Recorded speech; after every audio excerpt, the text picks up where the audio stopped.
Assalamualaikum warahmatullahi taala wabarakatuh. Okey, kelas matematik tingkatan 2. Hari ini kita masih lagi meneruskan pelajaran berkaitan dengan bab 11 transformasi isometri. Standard pembelajaran pada hari ini ialah 11.4.3, menentukan imej dan objek bagi suatu putaran. Okey.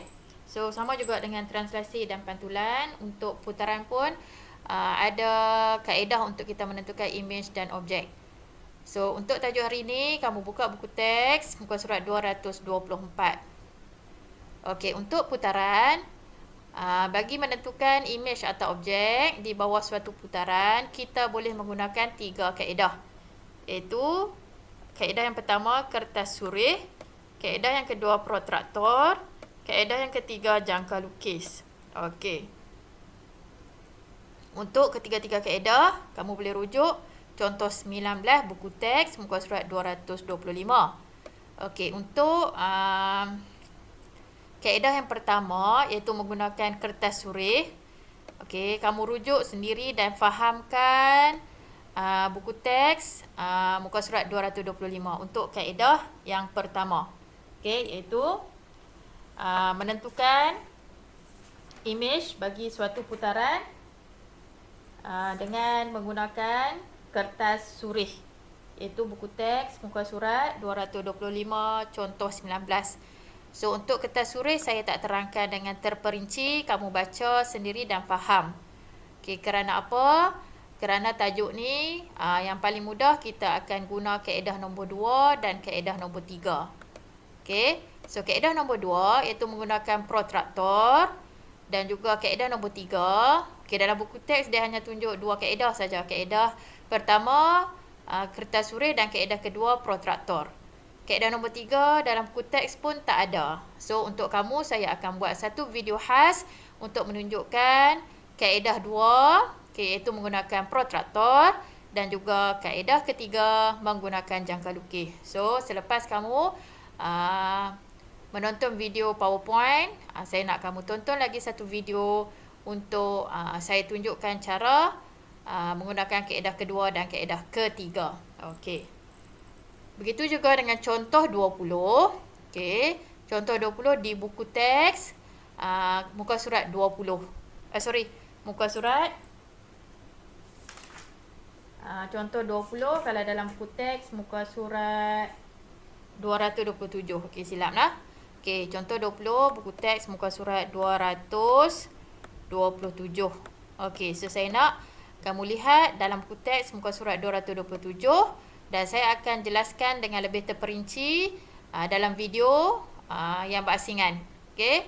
So nanti kamu kena tonton 2 video lah untuk kelas hari ni. Video yang sekarang ni yang dalam PowerPoint dan juga video yang saya buat khas untuk menunjukkan contoh 19 dan juga contoh 20. Okey.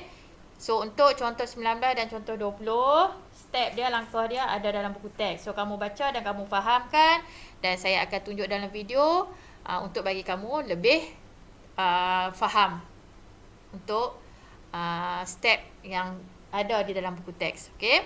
So sama contoh 20 pun rujuk video. Okey, di sini ada ruangan tip. Okey, jika B. Okey.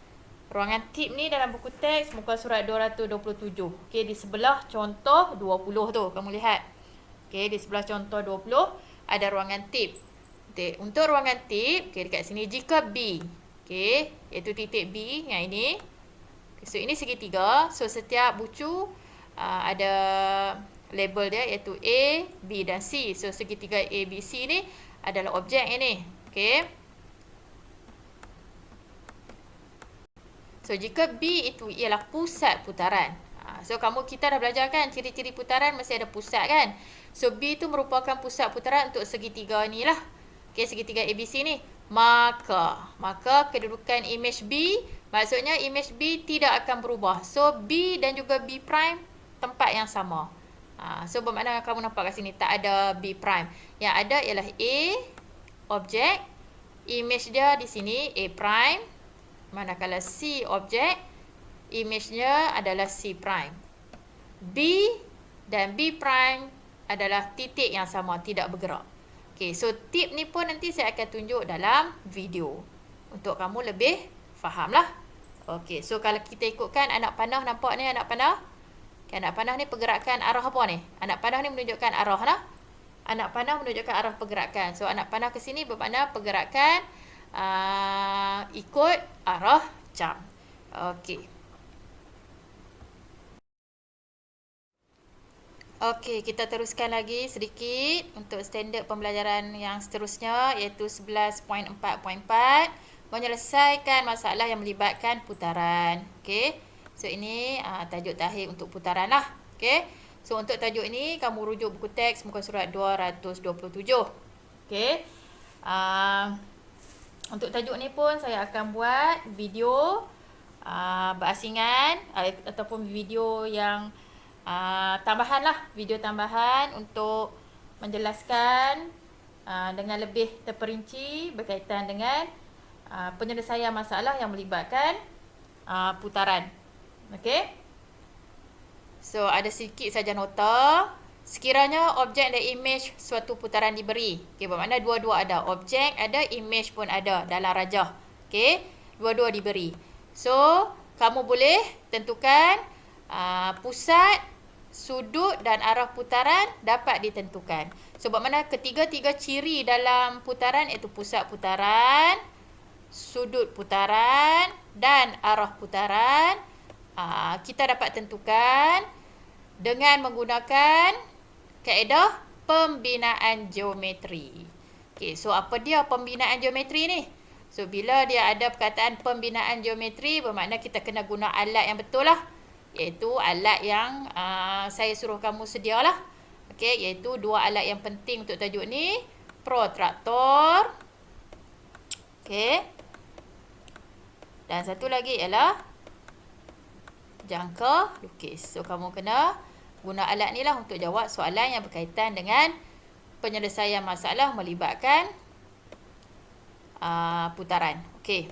So, kedua-dua alat ni memang akan banyak guna dalam tajuk ni. Dan juga kamu janganlah lepas guna ni untuk tajuk ni kamu letak merata-rata nah. So, simpan sebab alatan ni akan guna lagi nanti. No? Sampailah kamu habis sekolah. Sampai kamu sambung belajar pun mungkin ada bidang yang kamu ambil berkaitan dengan matematik, memang akan guna lagi alatan ni. Okay? So, tak rugi kamu beli. Okay. So, untuk 11.4.4 ni ada dua contoh. Okay, contoh 21. Buku teks muka surat 227. Okay, kamu boleh baca dulu contoh 21 tu, step dia dalam tu. Kamu baca langkah dia. Langkah 1, langkah 2, langkah 3, langkah 4. Dan kamu baca dan saya akan buat video. So, langkah 1 sampai 4 tu akan ada dalam video saya. Yang satu lagi lah. Okey. Yang kedua, contoh yang berikutnya. Contoh 22. Buku teks muka surat 228. Okey. So, yang ni kita nak menentukan koordinat. Okey, nak menentukan koordinat image dan juga koordinat objek. So, yang ini pun sama. Kamu rujuk buku teks, baca langkah-langkah yang terlibat. Dan juga saya akan tunjuk dengan lebih tepat dalam video yang satu lagi. Okey. So, sebenarnya contoh muka surat 228 tu ada dua nah. Contoh 22 dan contoh 23. Okey, contoh 22 dan contoh 23. Okey, contoh 21 berkaitan dengan kita nak menentukan pusat, sudut dan arah putaran. Okey, contoh 21.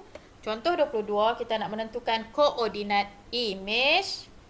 Okey, apabila koordinat objek diberi. Contoh 23 kita nak menentukan koordinat objek pula apabila koordinat image diberi. So, bermakna 3 contoh ni lagi saya akan tunjuk dalam video juga. Kamu cuma baca langkah-langkah di dalam buku teks. Okey, kamu baca langkah dan kamu faham langkah tersebut dan juga nak lagi faham, kamu tonton video yang saya akan sediakan. Selepas kamu tonton video ni, kamu klik lagi satu link untuk kamu faham ke semua contoh yang saya sebutkan tadi.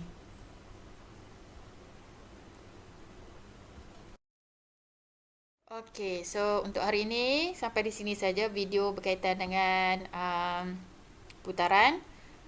Untuk hari ini saya nak kamu siapkan latihan 11.4. Okey. Kuteks muka surat 229 hingga 230. Okey, kamu buat nombor 3 dan nombor 4. Dan juga ada satu lagi, menjana kecemerlangan, buku teks muka surat 238 hingga 240. Okey, ada 4 lagi soalan yang kamu kena buat. Okey. So, jika ada soalan yang berkaitan dengan rajah, kamu kena tiru rajah seperti dalam buku teks. Okey, jika kamu boleh print, kamu print lah. Jika tak boleh nak print, kamu kena salin balik rajah seperti dalam buku teks. Nah? Okey, so untuk nota hari ini, kamu hanya perlu salin nota saja dalam dalam video PowerPoint tadi ada sedikit nota. Untuk contoh, kamu tak perlu salin. Okey, kamu hanya baca dalam buku teks. Contoh yang saya sebutkan tadi, baca step yang terlibat. Okey, fahamkan. Dan sekejap lagi kamu tonton video berkaitan dengan contoh-contoh tadi. Jadi kamu tak perlu salin contoh. Kamu hanya salin nota saja. Hari ini sikit saja nota. Dan kamu tonton video berkaitan dengan contoh. Dan yang seterusnya kamu buat latihan. Okey, so latihan hari ini nampak agak banyak soalan. Okey, so semuanya berkaitan dengan apa yang kamu belajar hari ini. Okey, so hari ini kamu ada 2 video yang kamu kena tonton lah. Okey, video slide PowerPoint yang sekarang ni. Okey, dan juga sekejap lagi kamu tonton video berkaitan dengan contoh. Okey, selamat belajar dan kita jumpa lagi. Assalamualaikum warahmatullahi taala wabarakatuh.